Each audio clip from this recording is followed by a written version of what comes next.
കാട്ടൂർ പുതിയ വീട്ടിൽ ശ്രീ ഹനുമൽ ക്ഷേത്രത്തിൽ ഹനുമൻ ചാലിസ മഹാജപയജ്ഞവും മഹാ ആഞ്ജനേയ ഹോമവും നടന്നു.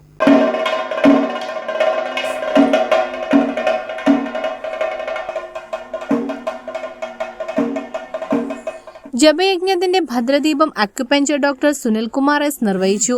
ഡോക്ടർ BK അശ്വത് കുമാർ, അരുൺ സുബ്രഹ്മണ്യം, സൂര്യഗായത്രി ഹോമത്തിന് മുഖ്യ കാർമ്മികത്വം വഹിച്ചു. ഒരുപാട് ഭക്തജനങ്ങളുണ്ടാവും. തീർച്ചയായിട്ടും നോർത്ത് ഇന്ത്യയിലൊക്കെ ചെന്ന് കഴിഞ്ഞാൽ അവരുടെ ജീവിതത്തിൽ എന്തെങ്കിലും ദുഃഖങ്ങൾ ഉണ്ടായാൽ അവരാദ്യം ചെയ്യുന്നത് ഹനുമാൻ ചാലിസ ജപിക്കുക എന്നുള്ളതാണ്.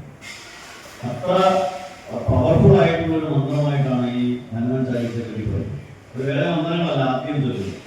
എന്തെങ്കിലും ദുഃഖങ്ങൾ ഉണ്ടായാൽ ആദ്യം ചൊല്ലുന്ന മന്ത്രം ഹനുമാൻ ചാലിസ.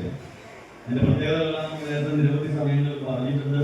അതാണ് ഈ ഹനുമാൻ ചാലിസ എന്ന് പറയുന്നത്. ഭഗവാൻ ഹനുമാൻ സ്വാമിയെ നമ്മൾ ആത്മാർത്ഥമായിട്ട് വിളിച്ചുകൊണ്ട് നമുക്ക് ഹനുമാൻ ചാലിസ 8, 18, 21, 24 അങ്ങനെയൊക്കെയുള്ള ഓരോ സംഖ്യകളിൽ നമുക്ക് ജപിക്കുവാനായിട്ട് സാധിക്കുകയാണെങ്കിൽ നമ്മുടെ ആഗ്രഹം നിറവേറുമെന്ന് തന്നെയാണ് പറയുന്നത്.